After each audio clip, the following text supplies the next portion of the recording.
eza na bisika nyonso bozwi libaku ya kolanda solola plus ya mokolo ya lelo e bandeli ya weekend la mokati ya mabota na bino mbote na bino. Chef de l'État, son Excellence Félix Antoine Tshisekedi Tshilombo a yambaki 3 nouveaux ambassadeurs accrédités dans la République démocratique du Congo. Ici, Kawap Bagene ko présenter ba lettre de créance na bango bozo détail na commentaire oyo.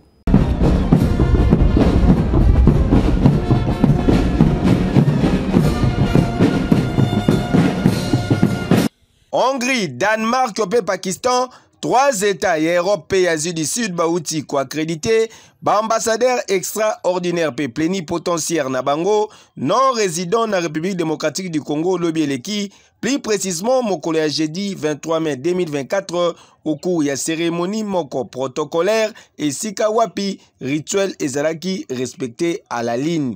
À tour de rôle, les 3 diplomates ba présentaki ba lettre de créance na bango na mokonzi ya mboka son excellence Félix Antoine Tshisekedi Tshilombo Fachi Beton. Mutu ya liboso ezalaki Bongo Zolt Messaros, ambassadeur extraordinaire pe plénipotentiaire ya Hongrie accrédité na République démocratique du Congo avec résidence na Nairobi na Kenya.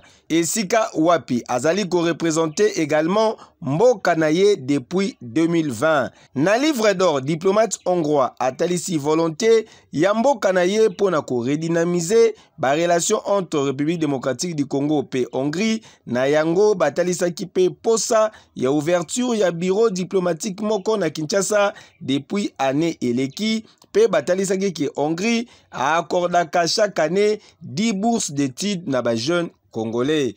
Diplomate de carrière Oyo Asala déjà depuis plus de 10 ans na ministère des Affaires étrangères ya Copenhague pe na étranger, Madame Sidno Widing Azali, deuxième personnalité ya koyamba na mokonzi ya mboka son excellence Félix Antoine Tshisekedi Tshilombo Aouti Danemark pe a représenté mboka na ye na qualité ya ambassadeur extraordinaire pe plénipotentiaire na République démocratique du Congo avec résidence na Kampala na Uganda.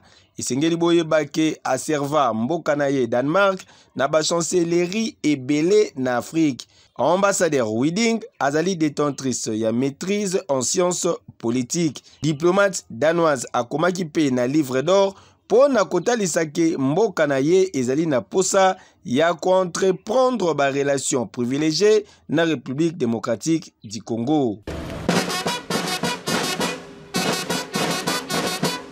Enfin, fanfare ya garde républicaine et betaki lisusu po na monsieur Mourad Basser, ambassadeur ya Pakistan Oyo ayaki pe ko présenter ba lettre de créance na ye na mfumu ya ekolo République démocratique du Congo, son excellence Félix Antoine Tshisekedi Tshilombo Fachi Beton. Lokola pe bamisusu Mourad Basser akovanda libanda ya Kinshasa, plus précisément na Harare na Zimbabwe. Nouvel ambassadeur ya Pakistan na République démocratique du Congo, azali titulaire ya maîtrise en sciences de défense pe études stratégiques ainsi que diplôme pré-doctoral moko na master ya philosophie pe na ba relations internationales. Hey, yo!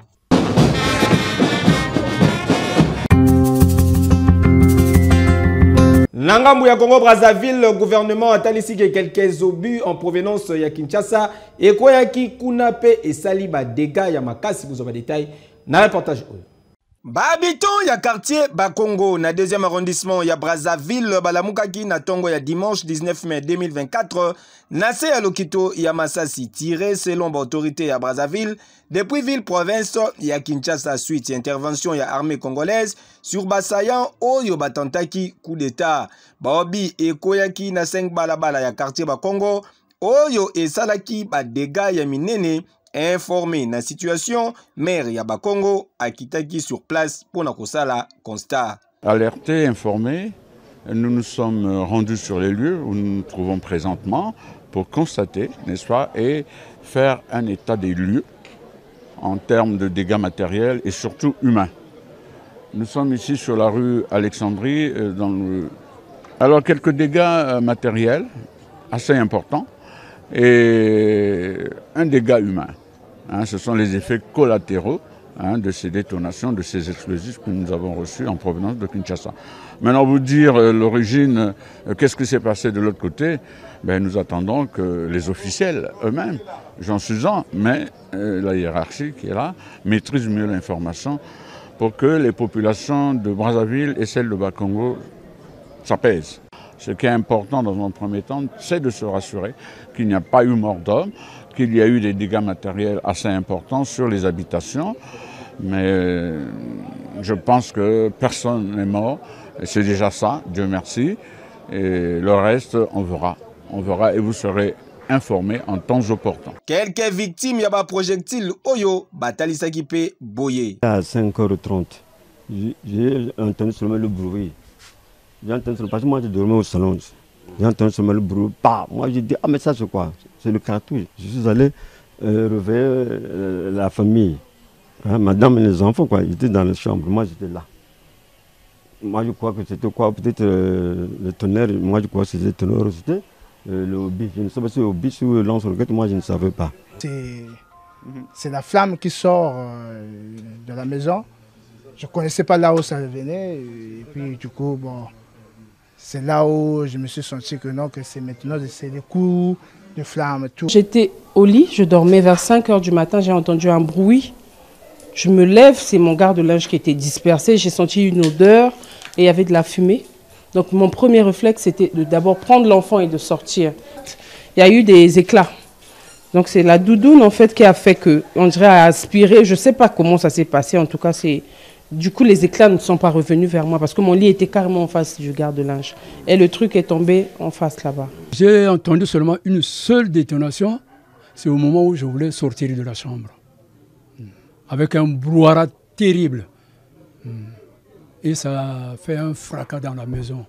La maison était poussiéreuse. J'ai essayé de tâtonner tout mon corps. Peut-être qu'il y a eu une blessure. Et je me suis mis debout, couvert de poussière. Sans pour autant regarder en haut ou bien à gauche, à droite. Peut-être qu'il y a quelque chose d'anormal. Ce n'est que bien après que je me suis aperçu que la toiture est trouée. Et il y a eu toute cette saleté dans la maison. Car c'est ce que outre ba perte ya ba bien matériel, mutu moko azalaki touché pe azalaki acheminé na hôpital. Yeke yo. Mosolo ya l'État kosalela yango lokola ya libenga na yo te keba na confusion ezali message ya inspection générale ya finance. André. Il financier. Soit de ma bloqué. On a monsieur le service? Non. Oh, il y a beau marché. Quand c'est la confusion, donc il a petit là-haut elle est là. Mais DG, bon, on va les analyser. Non. C'est DG qui parle. C'est le DG qui parle. Un bon gars d'État. DG. Merci, papa. Eh, ma copine,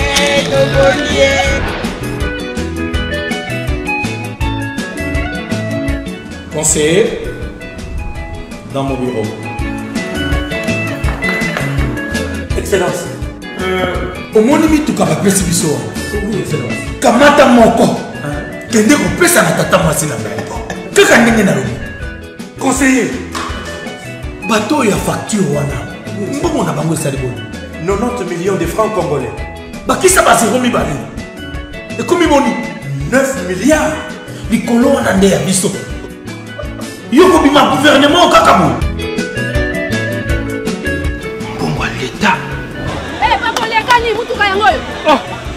Mama, na mutuka gouvernement. Mama tinda zama bat na gouvernement.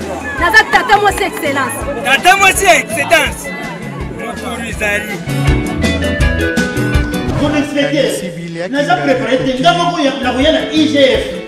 Ko ça boete naza ko tata ko matina cycle. Stop. Excellence, c'est foutu. Les inspecteurs de l'IGF sont là. Inspection générale des finances. Vous avez compris. Je ne suis pas là. Non, mais vous êtes là. Non. Dis-leur que l'excellence est en confinement en France. Ça n'existe plus cette histoire. Je ne suis pas là. Je ne suis pas là. Là. Non. Ah, je suis désolé. Conseiller, même toi aussi. Stop. Les finances et le bien public sont une propriété de l'État qui doivent être bien gérées. Message de l'inspection générale des finances. Ebele bayo kaka ville ya Mwanda kasi solo la plus akanisi bino bolanda élément oyo. Tozali awa na province ya Congo central, plus précisément na cité ya Mwanda, ville côtière na océan Atlantique. Cité ya Mwanda ezali kosa la frontière na Angola, riche en pétrole, oyo ezali cependant moins exploité. Mwanda ville touristique, oyo ezali ko se développer malembe na ba initiative propre ya habitants. Il y a du pétrole. Mwanda c'est une zone pétrolière. Donc là où nous sommes, même là où nous sommes là debout, nous avons du pétrole en dessous de nos pieds. À l'océan, il y a du pétrole. Au niveau de la brousse, la forêt et partout où vous passez, il y a du pétrole. Avec une population estimée d'environ 200 000 habitants, pour la superficie, il y a 4265 km², territoire, il y a Mwanda et Zali Kosa la face na chômage, Oyo Zali ko touché près de 3/4 il y a des jeunes, Oyo ebele parmi bango, se lança na débrouillardise ka héritier nzaou, Oyo a comment na conducteur ya taxi moto, pour mbongo ya continuer les études universitaires exaté. J'ai des 6 en mécanique générale. Comme on n'a pas eu peut-être du travail à faire, on a choisi d'être wéwiste. Ça fait du moins 3 ans que j'ai fait déjà le wéwa. Na Mwanda balobaka 4 langues, Kikongo langue ya autochtone, Lingala français, pe Mwanda mbuya portugais, signe ya influence ya ba mouvement migratoire, pe ya ba échanges commerciaux na Angola voisin. Keyo. Nabibwa na commune ya Ntsele ba criminel ba koteli batuna ndaku ba yibi biloko ya ndenge na ndenge pe na suka ba violer bana basi. La police ezalaki wapi boza ba détail na reportage oyo. Tozana bibwa précisément na Singainga. Basambi population na ndenge ya kosakana te na butu ya lobi eleki. Tozalia wana quartier Singainga na bibwa na commune ya Ntsele esika wapi ba crima veut dire ba criminel. Ba koteli batuna banda coupe basali ba dégâts boza na idée. O eza place babukaki pona kokota pona kosaboter bandeko. Botala. Neti awa na ndaku oyo bozali komona bato boli lidusu ya munene na mir pe bakoti. Population moyen ya kosala eloko ezate pour selon information tozu sur place bazalaki na minduki pe na ba uniforme ya la police. Bapandi biloko nyonso na ndako oyo etangami kombo valise. Bino moko botala. Bazwi biloko nyonso batiki eloko te. Bazwi penza nyonso oyo kaka nyonso. Kasi ya pasi ezali ke non seulement bayibi nyonso bazwi nyonso bazalaki na yango posa kasi ba violer lisusu bana basi oyo bozali komona moyen ya kolakisa bilongi na bango ezali te bino moko bo comprendre kaka. Oyo bozo mona lali zozwa ye na makolo pona sécurité na ye ndenge bomoni ye lali boye ba violer ye. Na basoda wana baye plus de 50 policiers bilongi tala ndenge bavandi bango mibale pona sécurité na bango tozwi bango na bilongi te. C'est terrible. Yango na to lancer message epa ya ministre intérieur son excellence Peter Kazadi. Tala insécurité ndenge eza komata na mboka. Batu bazali susu na kimia te tala yo moko ndenge bapanzi biloko. Batu bazali susu na kimia te basoda vol mais armé. C'est-à-dire bayena minduki plus de 50 personnes pona ndaku moko. Ba mati ba misusu ba mati likolo nzete pona batala banani ba oyo bakoya po baya ko intervenir bakotela bango ezanda ku moko te bakoti plus de 6 ndaku. En tout cas to sengi intervention na bino botina ba police ba policier bo baza compétent pona ko battre la paix. Quelques personnes tokutaki sur place basali témoignage oyo. Tokuti na la police tokekuna pona ba policier ba ko intervenir tokuti policier moko ya mwasi baboyi ke akoke ko sala ndenge dini. Donc policier moko na kati ya bureau défense zalaki te. En tout cas to senga rapport ba policier. Ye moko mukolo ndaku pe abakisi boye. Côté plus de 50 personnes m'a violé moi aussi.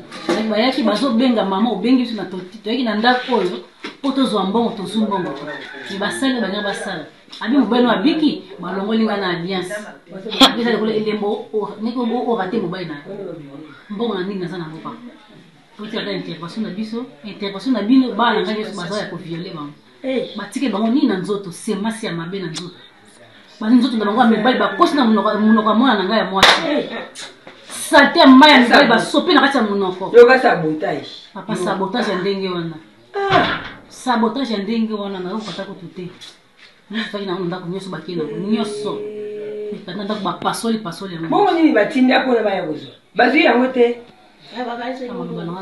Papa vice-premier ministre et intérieur et sécurité, maître Peter Kazadi Kankonde, mon général Blaise Kilimbalimba, commandant y a la police en charge ya ville ya Kinshasa, mon général Mania Chani, commandant y a Légion nationale d'intervention, Mokonzi opération Panthère Noire, Awanabibwa, population Bazali Kosenga, Kakelo Komoko, sécurité na bango. Na dossier Oyo, balingi pe komona clair, banquette et salam. Dossier à suivre. Intervention koto yo met fois toyebisa abino makambo yo. Toyebisa abino makambo yo met fois. Sikoyo yango ya fréquence. Tolingi to mon intervention na bino. Na marché Gambelezali na couloir moko bateka kaka bakisi ya bokoko fiston pero azalaki wana po na compte ya solo la plus. Mboka na mboka ezalaka na culture nango, mboka na mboka ezalaka na lolenge nango. Awa ndenge bozali komona boye, tozali na wenze ya Gambela plus précisément esika wapi batekaka uniquement bakisi ya bokoko. Awa ezala ozali na maladi nini, ezala maladi babwakela yo, ezala ya mystique. Awa grâce ya bakisi ya bokoko o bozali komona ezala mabanga banyama banzete makasa ba mama oyo ba kolukela solution pe obiki neti baje avec impact pe idéologie.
netinga mingi bato bayaka na banzete soki baye neti nzete oyo toza na ngongoli de nombre na bisapo totokisaka donc toza na bakisi ebele mpenza eza important moto soki aya awa azwaka solution te akoka solution kisi elutaka nzela bangala so elutaka na Congo central so elutaka na bazamba bakingasa na suka.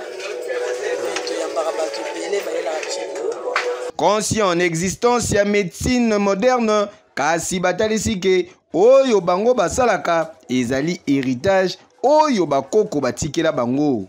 Bakosa na maladi ya mbasu batinde na ndelete batindeka na bokoko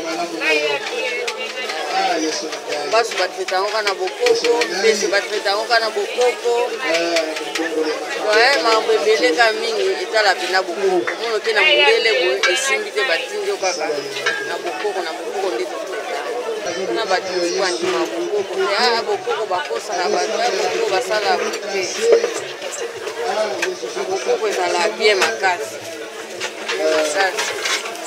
kala kokute na taki ngana yamba baka ebele mama talanga nde naza mpe nanga bien nake ndako nalongi ndako nake mosala nakomi na mosala tala taki naso na mosala nakoyi te na super te ta likolo tala moto likolo fimbi tous eza ni bataki nga na mayele nanga nzambe apesanga asuka biloko na biso toteka ya bokoko nasaleli bakisi na pesi ya bako na likolo mosusu abandi kolia yango akolia kimia mpe ekoti na nzoto pene dernièrement motu moko aute kobenganga bapoisonne mwana ye asisi kozakamena azakamena ataka na kute nango tabia eza poison kute eza poison okana ye mpe mayele nzambe apesanga swa boye nasalise mamo test ya poison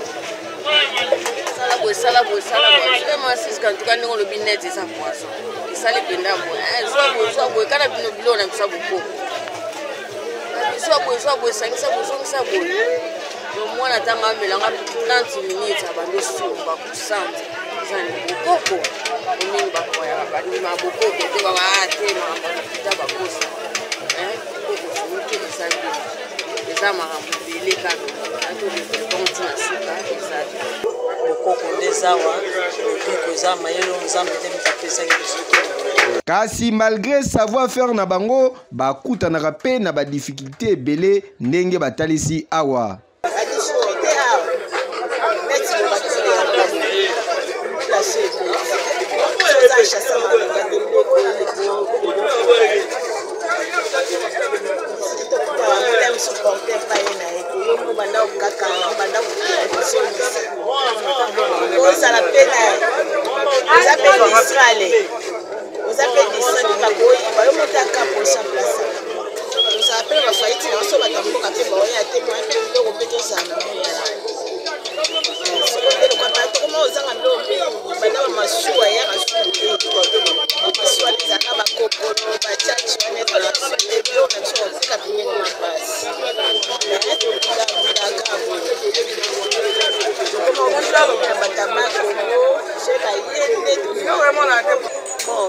makasi ezaka nde po dollar eza ya omata biloko komi cher ndeti biloko tosomba yango ntango tosomba yango na dollar te tosomba yango na franc mais sikoyo tellement dollar eza ya omata yango mpe mati sikoyo eloko elekelanga ya makasi biloko oyo eza ya mboka oyo euta ya mboka na biso moko ekomi kotekama cher lokola ndeti babiloko ezouta bapays ya libanda yango wana nde esala biso pasi mokonzi kasa mwa akitisa biso ata dola po tozwa ata mwa souffle tala bakosa bino te bakisi oyo esalaka mpe na ndenge ya kosakana te neti kutu na baprovince misusu awa na République démocratique du Congo bakisi ya mindele ekomaka te mpe ezalaka te bokoko na bokoko yeke yo biso eza mombongo babokoli na biso babokoli biso na mombongo